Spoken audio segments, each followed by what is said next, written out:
Olá, alunos do sétimo ano da radiação. Espero que todos estejam bem. Na aula de hoje, nós vamos finalizar o módulo 5, falando sobre os problemas urbanos no espaço brasileiro. O espaço urbano brasileiro, ele apresenta alguns problemas econômicos e sociais. E é possível nós observarmos esses problemas independentemente do tamanho das cidades. Claro, esses problemas, de maneira geral, eles são mais visíveis nas grandes cidades, em função até mesmo das grandes aglomerações urbanas. Existe também, obviamente, uma diferença muito grande de infraestrutura entre as áreas centrais e periféricas das cidades. E essas desigualdades nas cidades, elas se expressam de diversas formas, como, por exemplo, diferença de renda da população, desigualdade no acesso à educação, ao lazer, ao trabalho, enfim. Então, grande parte das cidades brasileiras, elas crescem sem planejamento, o que gera um déficit habitacional, ou seja, muitas pessoas elas ficam sem casa, sem moradia, o que acaba ocasionando o crescimento das favelas, ou no caso a pessoa, se ela não tem condições de morar no centro urbano, ela vai para as periferias, ou então até mesmo ela pode chegar na situação de morar nas ruas. E além desses problemas habitacionais, outros problemas que são pertencentes aos grandes espaços urbanos são violência, desemprego, congestionamento, falta de transporte coletivo, carência de vagas em escolas, coleta de lixo deficiente.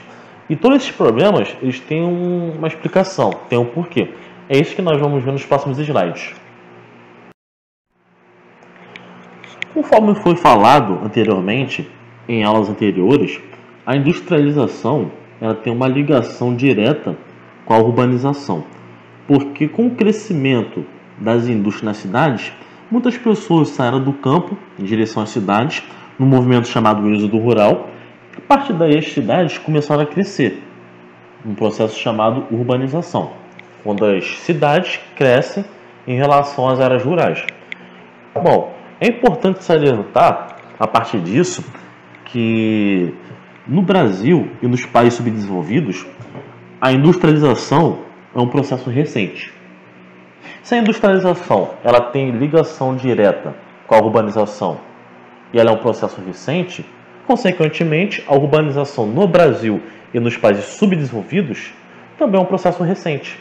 Então, essas cidades, pelo fato da urbanização ser recente nesses países, essas cidades elas não tiveram tempo hábil para se planejarem, para absorver esse contingente populacional que veio do campo. Então, a partir daí, você gera uma série de problemas retratados no slide anterior.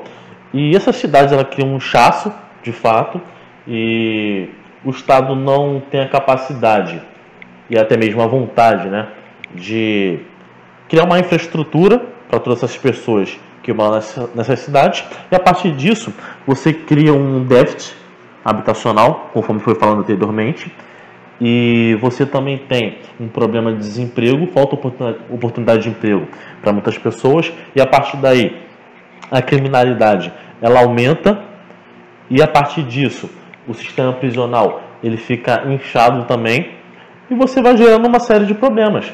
Além disso, tudo da questão criminal e habitacional, você tem também problemas de congestionamento na cidade, até mesmo pelo sistema rodoviário que predomina no Brasil. Falta saúde de qualidade, educação de qualidade, exclusão e por aí vai. Então percebam, pelo fato da urbanização ser um processo recente no Brasil e nos países subdesenvolvidos, as cidades não tiveram tempo de se planejarem para absorver todo esse contingente populacional. Então, a partir disso, você gerou uma série de problemas urbanos.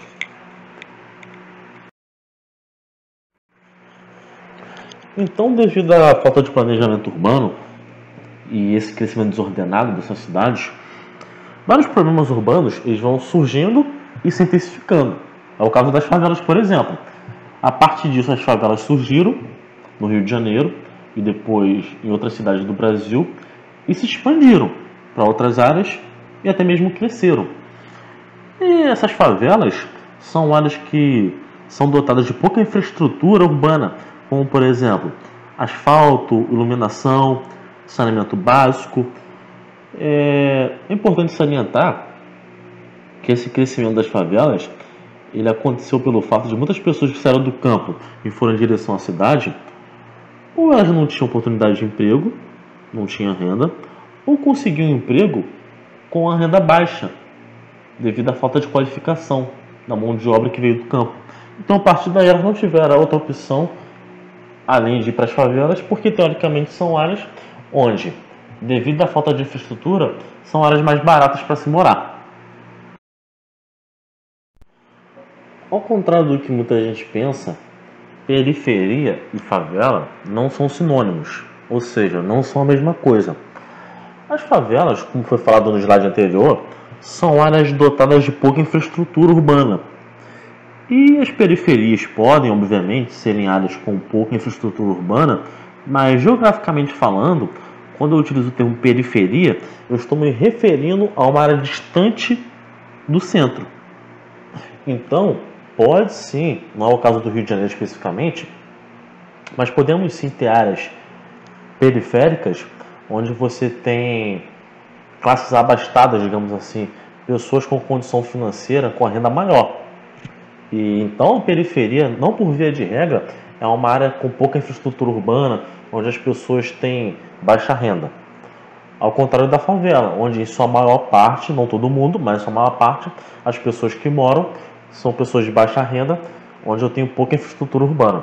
Quando a gente fala do Rio de Janeiro, pelo fato de muitas pessoas terem saído ao mesmo tempo do campo em direção às cidades, muitas pessoas, como foi falado anteriormente, ou conseguiu emprego com baixa renda, ou não teve oportunidade de emprego. Então, a partir daí, essas pessoas tiveram duas opções: irem para a favela, ou então irem para áreas periféricas, onde, teoricamente, são áreas mais baratas em relação aos grandes centros urbanos.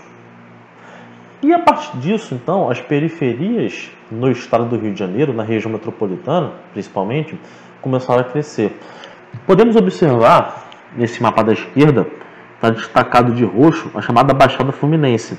A Baixada Fluminense é uma área onde eu tenho altitude baixa, então por esse termo, Baixada Fluminense, e são áreas com menores acesso à infraestrutura urbana, com relação principalmente à saúde, educação, lazer, esgoto, saneamento básico, enfim. Então, o crescimento desordenado fez com que a Baixada Fluminense, por exemplo, crescesse. Mas não só a Baixada Fluminense, porque se a gente observa também o mapa da direita, temos aí outras áreas periféricas, como por exemplo, Rio Bonito, Tanguá, Itaboraí, São Gonçalo. Aí temos o caso, por exemplo, de Niterói, que é uma periferia, de fato, porque não está localizada no centro do Rio de Janeiro, no grande centro urbano, só que não necessariamente é uma área de população de baixa renda. Então perceba, a periferia ela não é a mesma coisa que favela, principalmente nesse sentido de infraestrutura e renda da população. Niterói, por exemplo, a maioria da população é classe média, média ou alta, e a cidade de Niterói possui até alguns bairros onde a infraestrutura urbana funciona perfeitamente e são áreas que, de fato, têm investimento até mesmo do Estado, no sentido de ter um acesso maior a lazer, saúde, enfim, qualidade de vida. Então, periferias são áreas distantes do centro e favelas são áreas dotadas de pouca infraestrutura urbana. Essa é a diferença principal entre periferia e favela.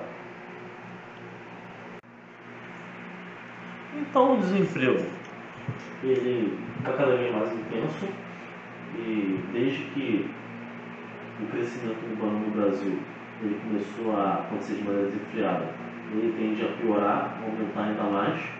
E a partir desse desemprego você tem um crescimento também do mercado informal, que é justamente o setor da economia onde você tem profissões não formais, digamos assim, sem carteira assinada, sem os benefícios, sem o desconto previdenciário.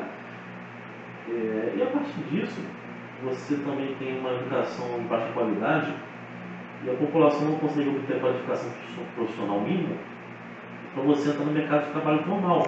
Isso eu não digo nem em relação a ter uma profissão chamada qualificada, mas eu digo em relação ao emprego formal, como por exemplo, para ser gari você tem que ter uma qualificação mínima de estudo para você trabalhar como recepcionista, enfim. Qualquer profissão hoje em dia, no mercado dito formal, você requer um mínimo de qualificação exigida. Não necessariamente uma faculdade, uma pós-graduação, mas eu digo em relação ao ensino fundamental ou médio. É uma qualificação mínima exigida para qualquer tipo de emprego. Então, a partir disso, você tem um crescimento do mercado informal pela baixa qualificação e também pelo fato de ter o desemprego cada vez maior.